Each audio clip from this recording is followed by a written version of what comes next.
നമസ്കാരം. പുതിയൊരു അധ്യായത്തിലേക്ക് എല്ലാവർക്കും സ്വാഗതം. ഇന്ന് മിഥുന മാസത്തിലെ ആയില്യം നക്ഷത്രം. ഈ ഭൂമിയുടെ മുഴുവൻ രക്ഷകനായിട്ട് നിലകൊള്ളുന്ന ദേവന്മാരാണ് നാഗദൈവങ്ങൾ എന്ന് പറയുന്നത്. ഏതൊരു വ്യക്തിയാണോ നാഗദൈവങ്ങളെ കൃത്യമായി പ്രാർത്ഥിച്ച് ജീവിക്കുന്നത്, അവരുടെ ജീവിതത്തിൽ ഈ ഭൂമിയിലെ എല്ലാ സൗഭാഗ്യങ്ങളും വന്നു ചേരുന്നതാണ്. അവരുടെ ജീവിതം വെച്ചടി കൃത്യമായി കുതിച്ചുയരുന്നു. എന്നാൽ നാഗദൈവങ്ങളെ തിരിഞ്ഞുപോലും നോക്കാതെ, നാഗദൈവങ്ങളെ വേണ്ട രീതിയിൽ പ്രാർത്ഥിക്കാതെ ജീവിക്കുന്ന ഏതൊരുവനാണോ അവരുടെ ജീവിതത്തിൽ അതിൻ്റേതായ എല്ലാ ദോഷങ്ങളും വന്നു ചേരുന്നതാണ്. എൻ്റെ അടുത്ത് ഒരുപാട് ആൾക്കാർ ഈ പ്രശ്നം ചോദിച്ച് വരാറുണ്ട്. പ്രശ്നം നോക്കുമ്പോൾ അവരുടെ ജീവിതത്തിൽ എല്ലാ കഷ്ടനഷ്ടങ്ങളും സംഭവിക്കുന്നത് നാഗപ്രീതി വരുത്താത്തത് കൊണ്ടാണെന്ന് മനസ്സിലാകാൻ സാധിക്കും. നാഗദൈവങ്ങൾ കോപിഷ്ഠരായി കാണുന്നതുകൊണ്ടും നാഗദൈവങ്ങളെ വേണ്ട രീതിയിൽ പ്രീതിപ്പെടുത്താത്തതായിട്ടും കാണാറുണ്ട്. നാഗദൈവങ്ങളുടെ ദുഃഖം നിഴലിക്കുന്നതായിട്ട് കാണാറുണ്ട്. ഈ നക്ഷത്രക്കാർ ഇത്തരത്തിൽ വരുന്ന ആളുകളുടെ നക്ഷത്രങ്ങൾ കൂടുതലായിട്ട് പഠിച്ച് മനസ്സിലാക്കുകയും അതിൽ കൂടുതൽ റിസർച്ച് ചെയ്യുകയും ഒക്കെ ചെയ്യുമ്പോൾ എനിക്ക് മനസ്സിലായ ഒരു പ്രധാന കാര്യം, 6 നക്ഷത്രങ്ങളിൽ ജനിക്കുന്ന വ്യക്തികൾക്ക് അവർക്ക് ജന്മനാ തന്നെ നാഗദൈവങ്ങളുടെ ഒരു കാവലുണ്ട്, നാഗദൈവങ്ങളുടെ ഒരു അനുഗ്രഹമുണ്ട്.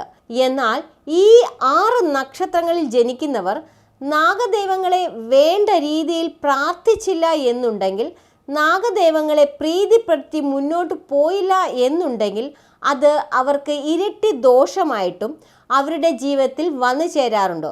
അപ്പോൾ ഇന്നത്തെ അധ്യായത്തിലൂടെ മനസ്സിലാക്കാം, നാഗദൈവങ്ങളുമായി വേണമെങ്കിൽ ഒരു മുജ്ജന്മ ബന്ധം എന്നൊക്കെ പറയത്തക്ക രീതിയിൽ അത്തരത്തിൽ നാഗദൈവങ്ങളുടെ അനുഗ്രഹത്താൽ കഴിയുന്ന 6 നക്ഷത്രക്കാർ ആരൊക്കെയാണ് എന്ന്. നമ്മുടെ വീട്ടിൽ ഈ നാളുകൾ ഉണ്ട് എന്നുണ്ടെങ്കിൽ ഞാൻ ഈ പറയുന്ന കാര്യം നിങ്ങൾ ശ്രദ്ധിച്ച് കേൾക്കുക തന്നെ വേണം, വേണ്ടത് ചെയ്യുകയും ചെയ്യണം. കാരണം ഈ നാളുകാരുടെ ജീവിതത്തിൽ നാഗദൈവങ്ങളെ പ്രാർത്ഥിച്ചു കഴിഞ്ഞാൽ ഇവർക്ക് അപ്രാപ്യമായിട്ടുള്ളത് ഒന്നും ഉണ്ടാകില്ല. ലോകത്തിൻ്റെ കൊടുമുടിയിൽ, അതായത് ഏറ്റവും ഉയരത്തിൽ ഇവർ എത്തിച്ചേരും. ഇവരെ തേടി എല്ലാ സൗഭാഗ്യങ്ങളും വന്നു ചേരുന്നതുമായിരിക്കും. ഇതിൽ ഒന്നാമത്തെ നക്ഷത്രം എന്ന് പറയുന്നത് ചോതി നക്ഷത്രമാണ്. ഈ ചോതി നക്ഷത്രത്തിന് ജന്മന നാഗദൈവങ്ങളുടെ ഒരു അനുഗ്രഹം സിദ്ധിച്ചിട്ടുണ്ട്. ഇവരുടെ ചെറുപ്രായത്തിൽ അതായത് ബാല്യകാലങ്ങളിലൊക്കെ നാഗദൈവങ്ങളുടെ ഒരുപാട് പ്രത്യക്ഷത്തിലും അല്ലെങ്കിൽ അപ്രത്യക്ഷത്തിലുമുള്ള ഒരുപാട് രീതിയിലുള്ള അനുഗ്രഹങ്ങളും അതുകൊണ്ടുണ്ടാവുന്ന നല്ല കാര്യങ്ങളുമൊക്കെ സംഭവിക്കുന്നതാണ്. എന്നാൽ പിന്നീട് ഇവർ വളരെ നാഗദൈവങ്ങളിൽ നിന്നും അകന്നു പോയി കഴിഞ്ഞാൽ അതിൻ്റേതായ ദോഷങ്ങളും ഇവരുടെ ജീവിതത്തിൽ വന്നു ചേർന്നിട്ടുണ്ടാകും. നിങ്ങളുടെ കുടുംബത്തിലോ ചോതി നക്ഷത്രക്കാർ ഉണ്ട് എന്നുണ്ടെങ്കിൽ അവരോട് പറയണം, ഏത് ക്ഷേത്രത്തിൽ പോയാലും നാഗദൈവങ്ങളുടെ പ്രതിഷ്ഠ ആ അമ്പലത്തിൽ ഉണ്ട് എന്നുണ്ടെങ്കിൽ അവിടെ പ്രത്യേകം പോയി തൊഴുത് അല്പനേരം ആ സർപ്പക്കാവിലിരുന്ന് നാഗദൈവങ്ങളുടെ നാമങ്ങളൊക്കെ ജപിച്ച് നാഗദൈവങ്ങളെ ഒക്കെ ഒന്ന് പ്രാർത്ഥിച്ച് നാഗരാജാവിനെയും നാഗയക്ഷി അമ്മയെയും ഒക്കെ ഒന്ന് പ്രാർത്ഥിച്ച് അവിടുന്ന് ലഭിക്കുന്ന മഞ്ഞൾ പ്രസാദമൊക്കെ ഒന്ന് അണിഞ്ഞ് അവിടെ പുള്ളുവൻ പാട്ട് നടക്കുന്നുണ്ടെങ്കിൽ ആ പുള്ളുവൻ പാട്ടിലൊക്കെ പേരും നാളും പറഞ്ഞു കൊടുത്ത് ഒന്ന് പ്രാർത്ഥിച്ച് പ്രത്യേകം കാണിക്കയൊക്കെ സമർപ്പിച്ച് ചോതി നക്ഷത്രക്കാർ പ്രാർത്ഥിക്കണമെന്ന് പറയണം.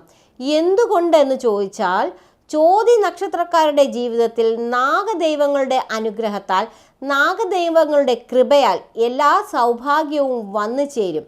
അവരുടെ ജീവിതത്തിൽ നിന്ന് മറ്റു ദോഷങ്ങൾ, ഈ ഭൂമിയിലുണ്ടാകുന്ന ഒരുമാതിരിപ്പെട്ട എല്ലാ ദോഷങ്ങളും ഒഴിഞ്ഞു പോകുന്നതുമായിരിക്കും. അപ്പോൾ ഇതൊന്ന് പ്രത്യേകം ശ്രദ്ധിക്കണം. രണ്ടാമത്തെ നക്ഷത്രം എന്ന് പറയുന്നത് മൂലം നക്ഷത്രമാണ്. ഒരുപാട് മൂലം നക്ഷത്രക്കാർ എൻ്റെ അടുത്ത് വന്നിട്ടുണ്ട്. അപ്പോൾ അവരുടെയൊക്കെ ജാതകം നോക്കുന്ന സമയത്ത് ഈ നാഗപ്രീതി ഒരു വലിയ പ്രശ്നമായിട്ട് കാണാറുണ്ട്. അപ്പോൾ ഞാൻ ചോദിക്കും, ഈ നാഗദൈവങ്ങൾക്ക് വേണ്ടി എന്തൊക്കെ വഴിപാടുകൾ ഇന്ന് വരെ കഴിപ്പിച്ചിട്ടുണ്ട് എന്നുള്ളത്. അപ്പോൾ പലരും പറയുന്ന കാര്യം, നാഗദൈവങ്ങൾക്ക് അടുത്ത കാലത്തൊന്നും പ്രത്യേകിച്ചൊന്നും ചെയ്തിട്ടില്ല എന്ന് പറയും. ഒരു വഴിപാടും ചെയ്തിട്ടില്ല എന്ന് പറയും. ഒരു മഞ്ഞൾ സമർപ്പണമോ അല്ലെങ്കിൽ ഒരു കാണിക്കയിട്ട സമയം പോലും ചിലപ്പോൾ മറന്നു പോയിട്ടുണ്ടാകും. ഒരിക്കലും മൂലം നക്ഷത്രക്കാർ ഇത് ചെയ്യരുത്. നാഗദൈവങ്ങളുടെ ഒരു അനുഗ്രഹം, നാഗദൈവങ്ങളുടെ ഒരു കാവൽ നിങ്ങൾക്കൊപ്പമുണ്ട്. നിങ്ങൾ പ്രാർത്ഥിച്ചാലും ഇല്ലെങ്കിലും നാഗദൈവങ്ങളുടെ അനുഗ്രഹം നിങ്ങൾക്ക് വന്നു ചേരുന്നതാണ്. പക്ഷേ പ്രാർത്ഥിക്കാതിരുന്നാൽ അത് നമ്മൾ നിന്ദിക്കുന്നതിന് തുല്യമാണ്. അതുകൊണ്ട് തന്നെ എപ്പോഴും നാഗദൈവങ്ങളെ പ്രാർത്ഥിക്കുക. വർഷത്തിൽ ഒരിക്കലെങ്കിലും, ഞാൻ ഈ പറയുന്നത് എല്ലാ ആഴ്ചയിലും മാസവും ചെയ്യണമെന്നില്ല, വർഷത്തിൽ ഒരിക്കലെങ്കിലും ഏതെങ്കിലും ഒരു ആയില്യം നാളിൽ നാഗക്ഷേത്രത്തിൽ പോയി ആയില്യ പൂജ നിങ്ങളുടെ പേരും നാളും പറഞ്ഞ് ചെയ്യിക്കുക. മൂലം നക്ഷത്രക്കാരുടെ പേരും നാളും പറഞ്ഞു കൊടുക്കുക. മൂലം ആയിട്ടുള്ള മക്കളൊക്കെയുള്ള അമ്മമാർ ഇവിടെ ഉണ്ട് എന്നുണ്ടെങ്കിൽ, ഈ വീഡിയോ കാണുന്നുണ്ടെങ്കിൽ നിങ്ങളോടും പറയാനുള്ളത്, മക്കളുടെ പേരും നാളും പറഞ്ഞു കൊടുത്ത് മൂലം നക്ഷത്രത്തിൽ ജനിച്ച സന്തതിയുടെ പേരും നാളും പറഞ്ഞു കൊടുത്ത് വർഷത്തിൽ ഒരിക്കൽ ഈ പറയുന്ന പോലെ ഒരു ആയില്യ പൂജ നടത്തുക. മക്കളെ കൊണ്ടുപോയി അതിൽ പങ്കെടുപ്പിക്കുക, പ്രാർത്ഥിക്കുക. കുഞ്ഞുങ്ങളെ കൊണ്ട് എപ്പോഴും നാഗദൈവങ്ങളെ ഒന്ന് പ്രത്യേക ക്ഷേത്രത്തിൽ പോകുമ്പോൾ ഒന്ന് കാണിക്കുകയൊക്കെ സമർപ്പിച്ച് തൊഴുവാനായിട്ട് അല്ലെങ്കിൽ തൊഴിയിക്കാനായിട്ടൊന്ന് ശ്രമിക്കുക. മൂന്നാമത്തെ നക്ഷത്രം എന്ന് പറയുന്നത് ചതയം നക്ഷത്രമാണ്. ഒരുപാട് ചതയക്കാർക്ക് അറിയാത്ത ഒരു കാര്യമാണ് ചതയം നക്ഷത്രത്തിന് ഒളിഞ്ഞും തെളിഞ്ഞും കാവലായിട്ട് അല്ലെങ്കിൽ രക്ഷകനായിട്ട് നാഗദൈവങ്ങൾ ഉണ്ട് എന്നുള്ളത്.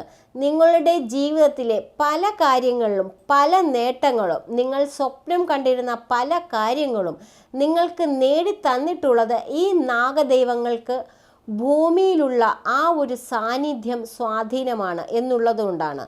നാഗദൈവങ്ങളുടെ കൃപയാൽ, ദൈവങ്ങളുടെ അനുഗ്രഹത്താലാണ് നിങ്ങൾക്ക് വന്നിട്ടുള്ള സൗഭാഗ്യങ്ങളെല്ലാം. നിങ്ങൾക്കിനി വന്നു ചേരാൻ പോകുന്ന സൗഭാഗ്യങ്ങളും നാഗദൈവങ്ങളുടെ അനുഗ്രഹമായിട്ടാണ് ഏറ്റവും ഒന്നാം സ്ഥാനത്ത് നിൽക്കുന്നത്.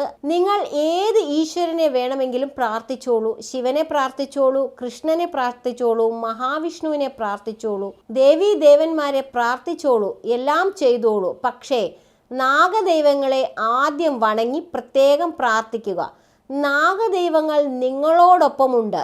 എല്ലാ സൗഭാഗ്യങ്ങളും നിങ്ങൾക്ക് കൊണ്ടുതരും. ഞാൻ ഈ പറഞ്ഞതുപോലെ നാഗദൈവങ്ങളെ പ്രത്യേകം പോയി പ്രാർത്ഥിക്കുക, മഞ്ഞൾ സമർപ്പണം നടത്തുക, ആയില്യ പൂജയിൽ പങ്കെടുക്കുക. അല്ലെങ്കിൽ ആയില്യ പൂജ നടത്തുന്ന വർഷത്തിൽ ഒരിക്കലെങ്കിലും ചതയം നക്ഷത്രത്തിലും എല്ലാ സൗഭാഗ്യങ്ങളും നാഗങ്ങളിലൂടെ കടന്നു വരുന്നതായിരിക്കും. അടുത്ത നക്ഷത്രം എന്ന് പറയുന്നത് ഒരുപക്ഷെ എല്ലാവർക്കും അറിയാവുന്ന ഒരു നക്ഷത്രമാണ്. ഞാൻ പ്രത്യേകം പറയേണ്ട, നാഗങ്ങൾ എന്ന് പറയുവാൻ ആദ്യം മനസ്സിലേക്ക് ഓടിയെത്തുന്നത് ആയില്യം നക്ഷത്രമാണ്. ആയില്യം നക്ഷത്രത്തെ സംബന്ധിച്ചിടത്തോളം പ്രത്യേകം ഒന്നും പറയണ്ട. ഈ നക്ഷത്രക്കാരുടെ ജീവിതം തന്നെ നാഗങ്ങൾക്ക് തുല്യമായിട്ടുള്ളത് ആണ്. നാഗങ്ങളുടെ ഒരുപാട് പ്രത്യേകത കിട്ടിയിട്ടുള്ള, നാഗങ്ങളുടെ സവിശേഷതയുള്ള ഒരു നക്ഷത്രമാണ് ആയില്യം നക്ഷത്രം എന്ന് പറയുന്നത്. ആയില്യംകാര് എല്ലാ മാസവും നാഗാരാധന നടത്തണമെങ്കിൽ എല്ലാ മാസവും ആയില്യം നാളിൽ ക്ഷേത്രത്തിൽ പോയി നാഗദൈവങ്ങളെ തൊഴുത് വണങ്ങേണ്ടത് അത്യാവശ്യമാണ്. അങ്ങനെ ചെയ്യുകയാണെങ്കിൽ അവർക്ക് ജീവിതത്തിൽ ഒന്നിനും തിരിഞ്ഞു നോക്കേണ്ടി വരില്ല എന്നു തന്നെ പറയാം. ജീവിതത്തിൽ എല്ലാ ഐശ്വര്യവും ഉയർച്ചയും ഒരു കൊടുമുടി കയറ്റം എന്നുള്ളതുപോലെ അവരുടെ ജീവിതത്തിൽ ഉണ്ടാകുന്നതാണ്. അടുത്ത നക്ഷത്രം എന്ന് പറയുന്നത് തിരുവാതിര നക്ഷത്രമാണ്. സാക്ഷാൽ മഹാദേവൻ്റെ നക്ഷത്രമായിട്ടാണ് തിരുവാതിര നക്ഷത്രത്തെ സങ്കല്പിക്കുന്നത്. തിരുവാതിര നക്ഷത്രവും നാഗങ്ങളുമായിട്ട് ഏറ്റവും ചേർന്ന് നിൽക്കുന്ന നക്ഷത്രമാണ്. ഒരു വീട്ടിൽ തിരുവാതിര നക്ഷത്രം ഉണ്ടാവുക എന്നാൽ ആ വീടിന് തന്നെ ഐശ്വര്യം എന്നാണ് പറയുന്നത്. അവിടെ ശിവ സാന്നിധ്യത്തിന് തുല്യമായി എന്നാണ് പുരാണങ്ങളിൽ പോലും പറയുന്നത്. അപ്പോൾ ഈ തിരുവാതിര നക്ഷത്രം നിങ്ങളുടെ വീട്ടിൽ ഉണ്ട് എങ്കിൽ നാഗാരാധന മുടക്കരുത്. തിരുവാതിരക്കാര് നാഗദൈവങ്ങളെ പ്രത്യേകം പ്രാർത്ഥിക്കണം. അത് ഏറ്റവും നല്ലതാണ്. ആയില്യം നാളിൽ എല്ലാ മാസവും മറക്കാതെ നാഗക്ഷേത്രത്തിൽ പോയി നാഗദൈവങ്ങളെ തൊഴുത് പ്രാർത്ഥിക്കുക. എല്ലാം മംഗളമായി തന്നെ കിട്ടും. അവസാനത്തെ നക്ഷത്രം എന്ന് പറയുന്നത് ഉത്രം നക്ഷത്രമാണ്.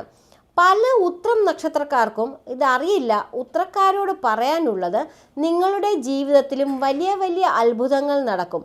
ഒരുപാട് മിറാക്കിളുകൾ അല്ലെങ്കിൽ അത്ഭുതങ്ങൾ സംഭവിക്കുന്നത് നാഗദൈവങ്ങളുടെ അനുഗ്രഹം നിങ്ങളോടൊപ്പം ഉള്ളതുകൊണ്ട് മാത്രമാണ്. ഈ ഭൂമിയുടെ മുഴുവൻ അനുഗ്രഹവും നിങ്ങളോടൊപ്പമുണ്ട്. നാഗങ്ങളുടെ അനുഗ്രഹം എന്ന് പറഞ്ഞാൽ ഭൂമിയുടെ അനുഗ്രഹം എന്ന് തന്നെയാണ്. അപ്പോൾ ഭൂമിയുടെ മൊത്തം അനുഗ്രഹം നിങ്ങൾക്ക് ലഭിച്ചിട്ടുണ്ട് എന്നുള്ളതാണ് സത്യം. നാഗദൈവങ്ങളെ പ്രാർത്ഥിക്കുക. ആയില്യം നാളിൽ ഈ പറഞ്ഞ നക്ഷത്രക്കാരെല്ലാം നിങ്ങളുടെ വീട്ടിനടുത്തുള്ള നാഗപ്രതിഷ്ഠയുള്ള ക്ഷേത്രത്തിൽ അല്ലെങ്കിൽ മഹാക്ഷേത്രത്തിൽ പോകണമെന്നില്ല. ഇപ്പോൾ മണ്ണാർശാലയിലും വെട്ടിക്കോടുമൊക്കെ പോകാം. ഇല്ലാന്നുണ്ടെങ്കിൽ അടുത്തുള്ള നാഗക്ഷേത്രത്തിൽ പോയി പ്രാർത്ഥിക്കുക.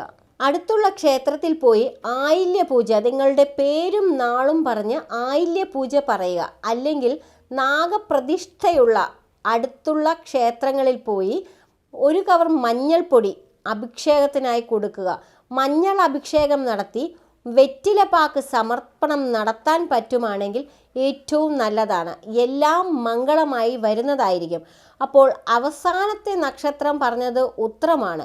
ഈ 6 നക്ഷത്രക്കാർ വീട്ടിലുള്ളവരൊക്കെ ഒന്ന് പ്രത്യേകം ശ്രദ്ധിക്കുക.